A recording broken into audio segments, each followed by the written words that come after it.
Doctorado en Ciencias de la Educación. Presentación de la materia, enfoques filosóficos de la educación. Actividad 1.3, la educabilidad. Mi nombre es Edith Fabiola Castillo Burgos. Fecha 21 de febrero de 2021. Título, la educabilidad. Introducción.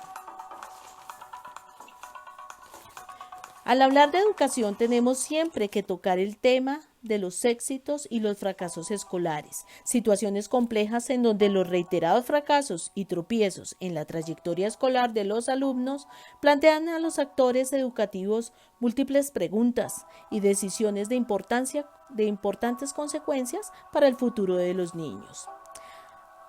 Estas ponen en duda la continuidad del recorrido escolar del alumno en el marco de la escuela común.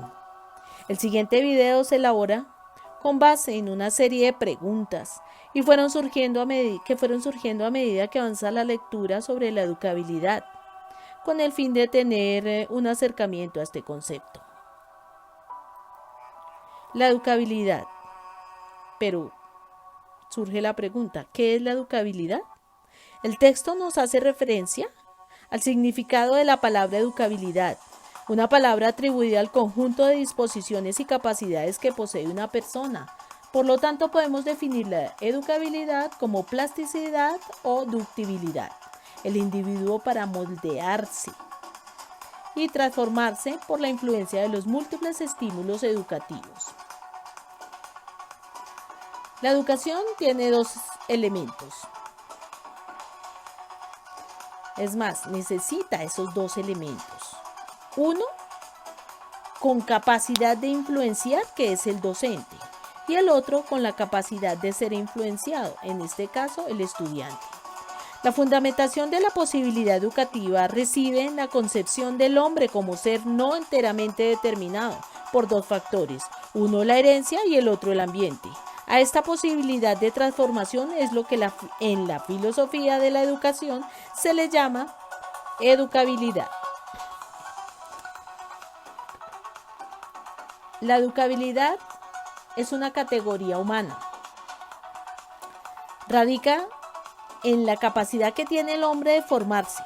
Lo podemos asociar con la palabra influenciable. Para hablar de plasticidad debemos hablar de maleabilidad. Y es cualitativa y cuantitativa porque supone un cambio intencional que tiene que ver con la cognición.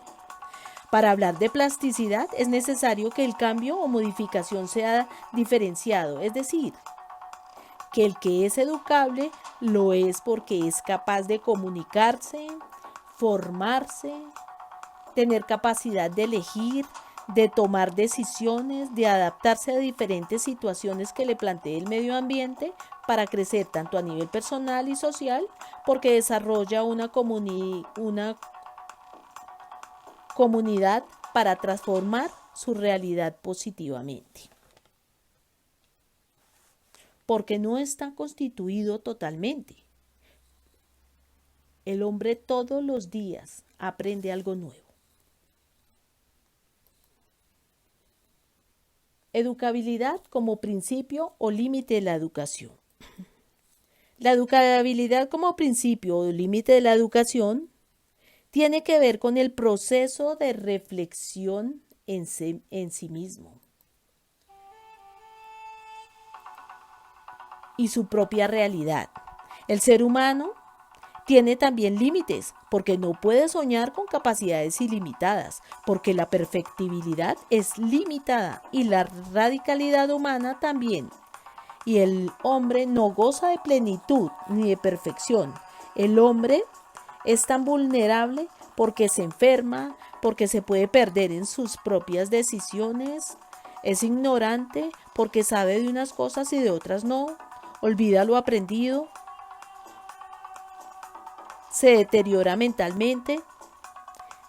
El hombre es un ser biopsicosocial, producto de la herencia y del medio ambiente, y por ello la educabilidad colabora en la construcción del hombre y su personalidad, porque se parte del punto de que el hombre es y siempre será influenciable.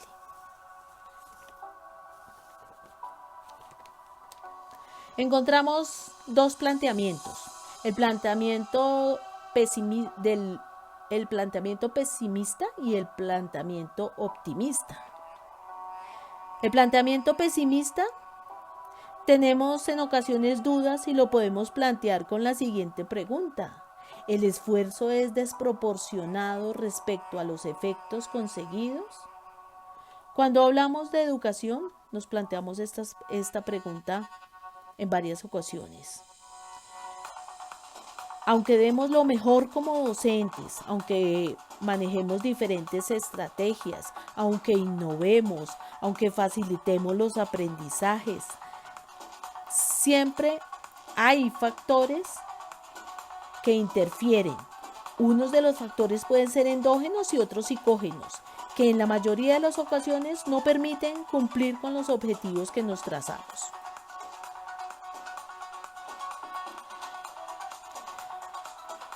Hay dos vertientes que tienen que ver en la formación de la personalidad. Ellas intervienen. Es la vertiente de la sociología y de la psicología. Ellas afirman que no solo son causas ambientales, actúan de modo decisivo, sino que también los factores genéticos. La sociología afirma que la educación es el instrumento moldeador. Observamos no solo la genética, sino el ambiente. Influye en la transformación de la personalidad. Dicha personalidad no es innata, sino adquirida también, y se logra con el tiempo. Por su parte, la psicología, desde la corriente conductista, afirma que la personalidad es un conjunto de características, en este caso son 19 rasgos, que se fortalece a través del tiempo y los diferentes contactos y experiencias en las relaciones sociales, y que se manifiestan a través de la conducta de las personas. Ya para terminar, y a modo de resumen, podemos decir que los objetivos educacionales pueden ser alcanzados en su totalidad. Y de fracasar en este empeño, se debe a que los procedimientos recomendados no fueron bien aplicados, o bien por los educadores encargados de la formación de los chicos, o bien por las personas encargadas de fortalecer los procesos en familia, de desarrollar las actividades y prestar los apoyos necesarios para fortalecer dichas habilidades. Conclusiones. El hombre es un ser de aprendizajes porque su complejidad psicobiológica le ha liberado prácticamente de las conductas instintivas, y ello posibilita el proceso educativo en un ambiente enriquecido de estímulos que potencian sus habilidades para desarrollarse en una sociedad tanto a nivel personal, profesional y social. Es eso lo que llamamos educabilidad. Como educadores debemos transformar la vida de nuestros estudiantes y, en otras palabras, influir en la educación que están llevando a cabo. Pero para que una persona pueda ser un educador, debe tener conocimiento histórico social, tener un gran potencial y siempre tener la emoción de seguir aprendiendo. Las referencias que utilizamos para hacer este video: Robelo M. y Castro, 2016, Reflexiones sobre la educabilidad, elemento fundamental en el proceso educacional del desarrollo humano. Revista Cultura, Educación y Sociedad, volumen 72, páginas 77 a la 93. Gracias por su atención.